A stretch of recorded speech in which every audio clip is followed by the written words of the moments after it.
Assalamualaikum warahmatullahi wabarakatuh. Alhamdulillahilladzi nahmaduhu wa nasta'inuhu wa nastaghfiruh wa na'udzu billahi min syururi anfusina wa min sayyiati a'malina. May yahdihillahu fala mudilla lahu wa may yudlilhu fala hadiyalah. Asyhadu an la ilaha illallah wahdahu la syarika lah wa asyhadu anna Muhammadan abduhu wa rasuluhu la nabiyya ba'da. Qala Allah Ta'ala fil Qur'anil Karim, a'udzu billahi minasy syaithanir rajim. Bismillahirrahmanirrahim. Ya ayyuhalladzina amanu taqullaha haqqa tuqatih wa la tamutunna illa wa antum muslimun. Wa qala aidan ya ayyuhalladzina amanu atiiullaha wa atiiur rasula wa ulil amri minkum fa in tanaza'tum fi syai'in farudduhu ila Allahi wa rasuli in kuntum tu'minuna billahi wal yaumil akhir zalika khairu wa ahsanu ta'wila. Hadirin sidang Jumat yang berbahagia, marilah kita bersyukur kepada Allah Subhanahu wa Ta'ala dengan syukur yang setulus dan ikhlasnya. Karena mensyukuri nikmat Allah itu merupakan bahagian ketaatan kepada Allah Subhanahu wa Ta'ala. Sebaliknya adalah tidak bersyukur itu bahagian daripada keingkaran kepada Allah Subhanahu wa Ta'ala.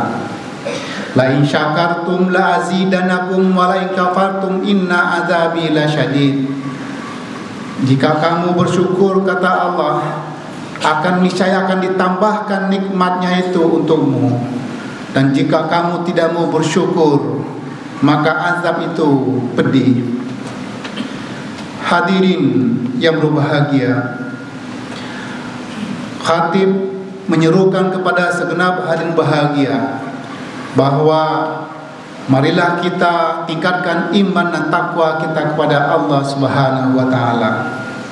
Karena dengan iman dan takwa itulah sebaik-baik bekal untuk menuju kampung akhirat. Walaupun banyak bekal-bekal yang lain, tetapi yang paling baik bekal itu adalah iman dan takwa. Karena iman dan takwa itu bisa menyelamatkan manusia baik di dunia maupun di akhirat. Dengan adanya iman dan takwa, manusia bisa berkehidupan di dunia memenuhi kriteria kehidupan bagaimana supaya bahagia di dunia dan bahagia di akhirat. Hadirin sidang Jumat yang berbahagia, judul khutbah pada hari ini adalah 7 kriteria pemimpin nasional menurut pimpinan pusat Muhammadiyah. Pimpinan pusat Muhammadiyah beberapa tahun yang lalu di sebuah tanwir merumuskan ada 7 rumusan bahwa kita ini kalau kita bawa sekarang, maka insya Allah kondisi negara kita, negara bangsa Indonesia yang tidak lama lagi akan memilih pemimpin.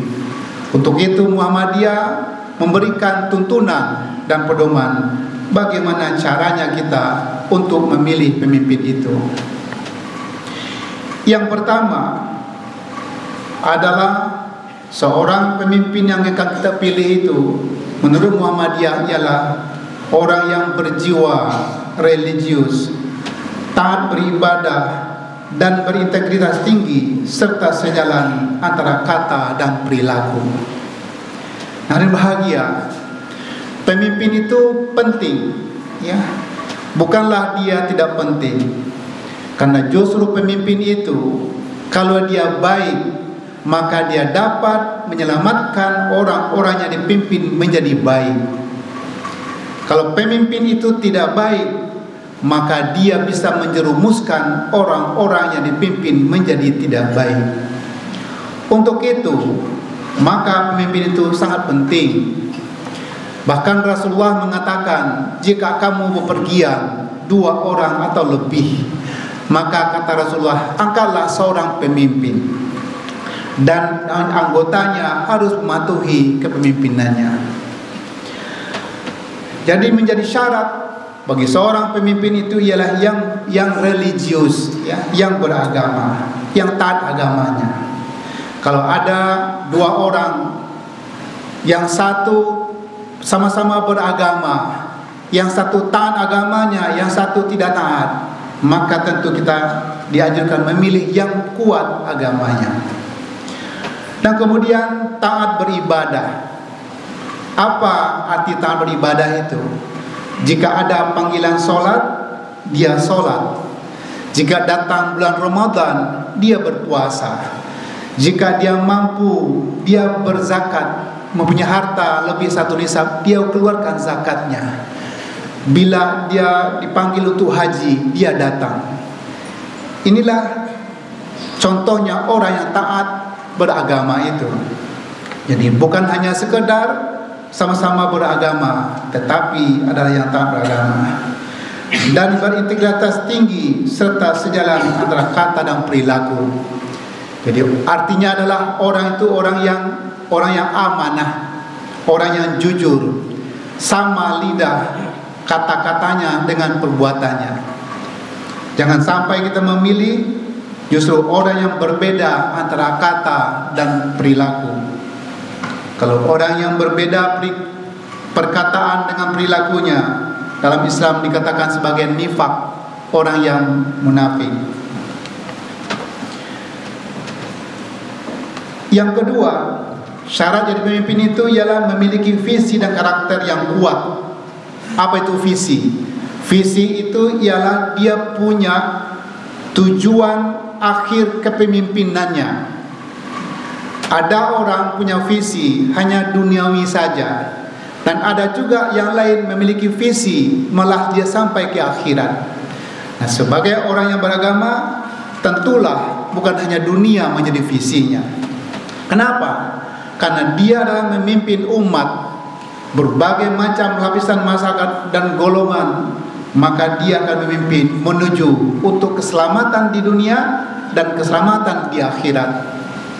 Sehingga dia butuh pemimpin yang punya visi yang kuat, punya karakter, punya jiwa, punya akhlak dan moral yang baik, sehingga dia menjadi seorang negarawan yang mengutamakan kepentingan bangsa dan negara ketimbang dirinya sendiri atau mementingkan partai politiknya sendiri.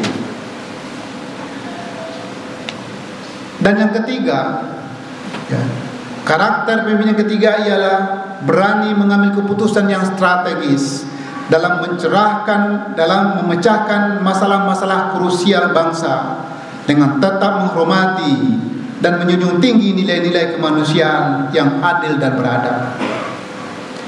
Ada orang yang mau menyelesaikan masalah, mungkin banyak yang mau, tetapi tentu tidak semuanya punya keberanian. Kadang-kadang mengambil keputusan yang tanpa resiko, mungkin banyak orang yang bisa mengambil, tetapi mengambil keputusan yang ada resikonya, itu sedikit yang bisa mengambilnya.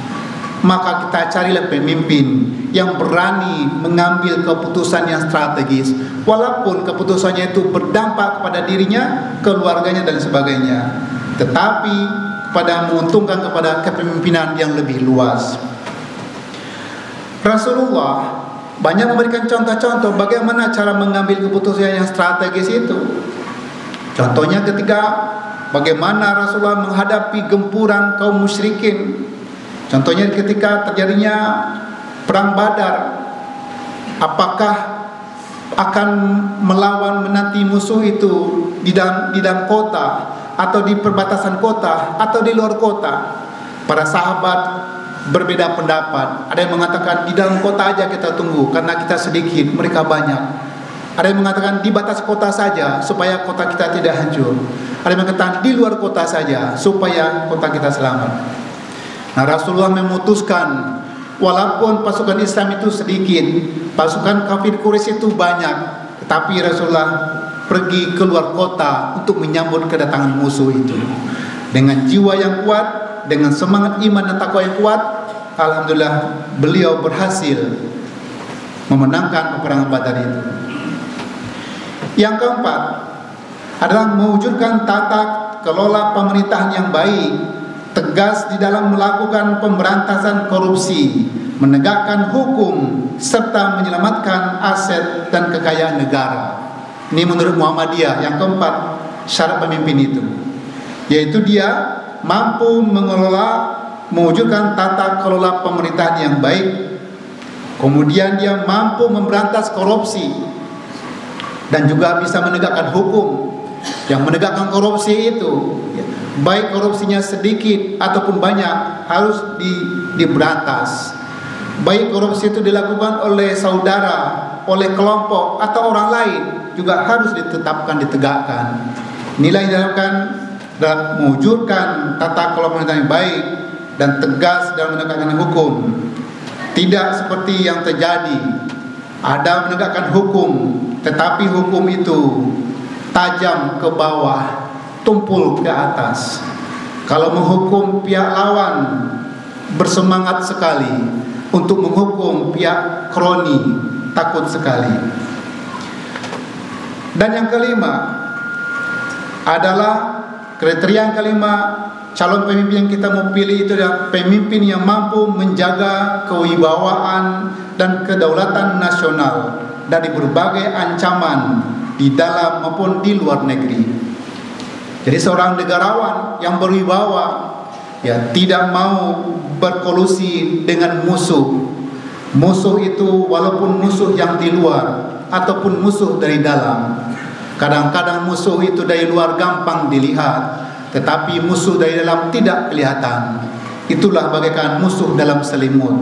Kalau mewujudkan kewibawaan itu, baik musuh dari luar ataupun musuh dari dalam, maka sama-sama mampu dia menjaga kewibawaan kepemimpinannya.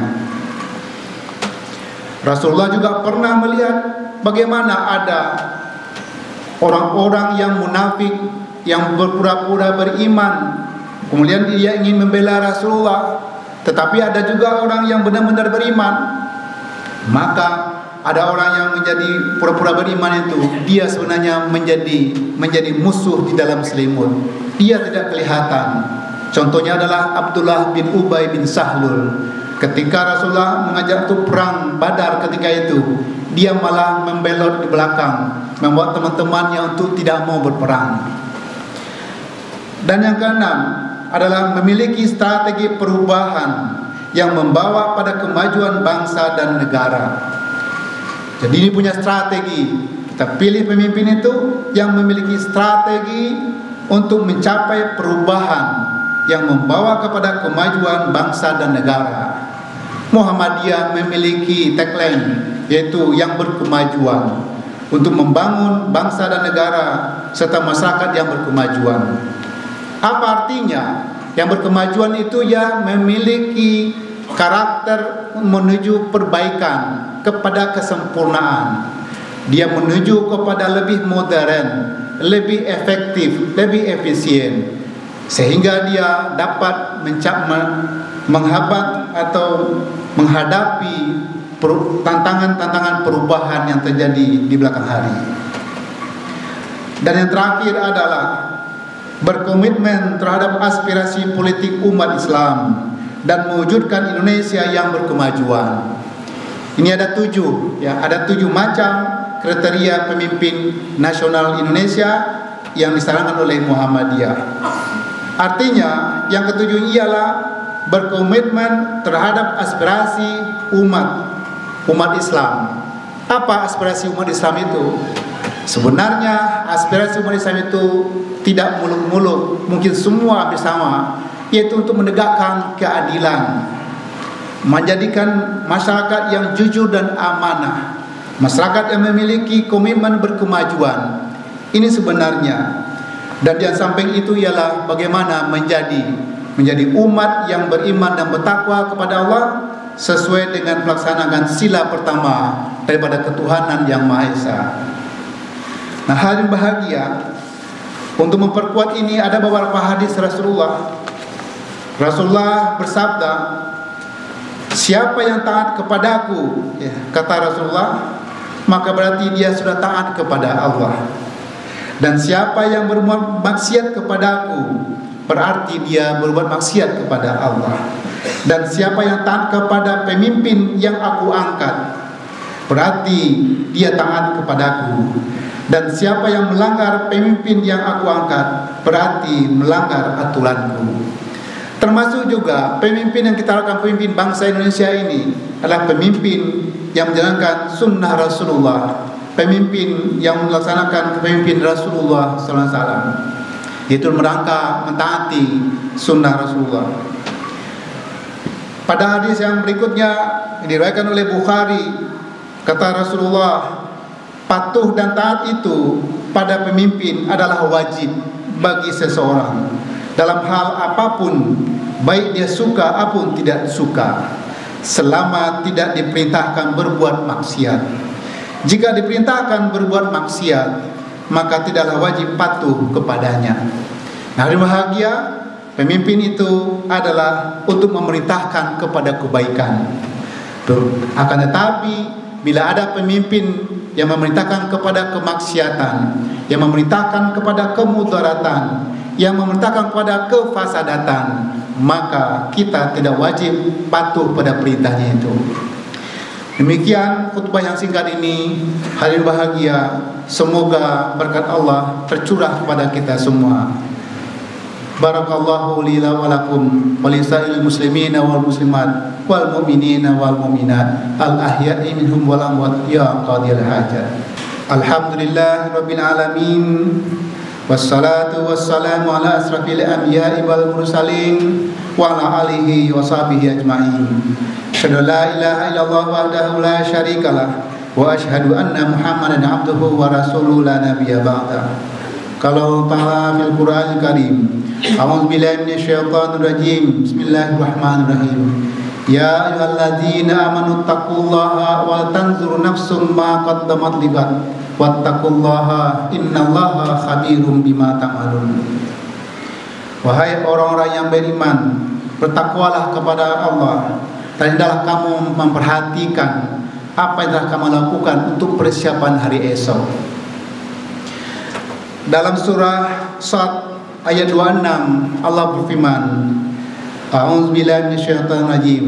Ya Daud, inna ja'alnaka khalifatan fil ardi fahkum bainan nasi bil haqqi wa la tattabi' hawa fayudillaka an sabilillah. Innal ladzina yadilluna an sabilillahi lahum adzabun syadid bima nasu yaumal hisab. Wahai Daud, ini Allah berfirman kepada Nabi Daud, tetapi dicantumkan dalam Al-Quran. Maksudnya adalah ini kisah, tetapi dia iktibar bagi Nabi Muhammad untuk menegakkannya. Wahai Daud, sesungguhnya kami telah menciptakan kamu, wahai Daud, sebagai seorang khalifah di muka bumi. Fahkum bainan nasi bil haq, maka hukumlah manusia itu dengan kebenaran yang hak. Wala tattabi'il hawa, jangan kamu ikuti hawa nafsumu. Fayudillaka an sabilillah, yang akan menyesatkan kamu dari jalan Allah. Innal ladzina yadilluna an sabilillah lahum adzabun syadid. Orang-orang yang menyesatkan orang lain daripada jalan Allah, maka baginya adalah azab yang pedih. Dan kemudian bahwa karena mereka itu melupakan hari perhitungannya, bimanasu yaumul hisab. Nah, hadirin bahagia, demikian sebagai iktibar kepada Nabi Daud bahwa kepemimpinan ini diantaranya juga berfungsi untuk menegakkan keadilan, menegakkan hukum. Dasarnya apa? Dasarnya ada al-haqqu min rabbik wa la takunanna minal mumtarin. Al-haqqu itu datang dari Allah dan dia tidak akan meragukan lagi. Innallaha wa malaikatahu yusalluna 'alan nabi ya ayyuhalladzina amanu sallu 'alaihi wa sallimu taslima. Allahumma shalli 'ala Muhammad wa 'ala ali Muhammad kama shallaita 'ala Ibrahim wa 'ala ali Ibrahim wa barik 'ala Muhammad wa 'ala ali Muhammad kama barakta 'ala Ibrahim 'ala Ibrahim innaka Hamidum Majid. Allahumma fil muslimina wal muslimat wal mu'minina wal mu'minat al ahya'i minhum wal amwat ya qadiyal hajat. Rabbana zalamna anfusana wa illam taghfir lana wa tarhamna lanakunanna minal khasirin. Allahumma ja'alna minat tawwabina wa ja'alna minal mutatahhirina wa ja'alna min ibadikas salihin. Rabbana atina fid dunya hasanah wa fil akhirati hasanah wa qina azabannar. Subhana rabbika rabbil izzati amma yasifun wa salamun alal mursalin walhamdulillahi rabbil alamin.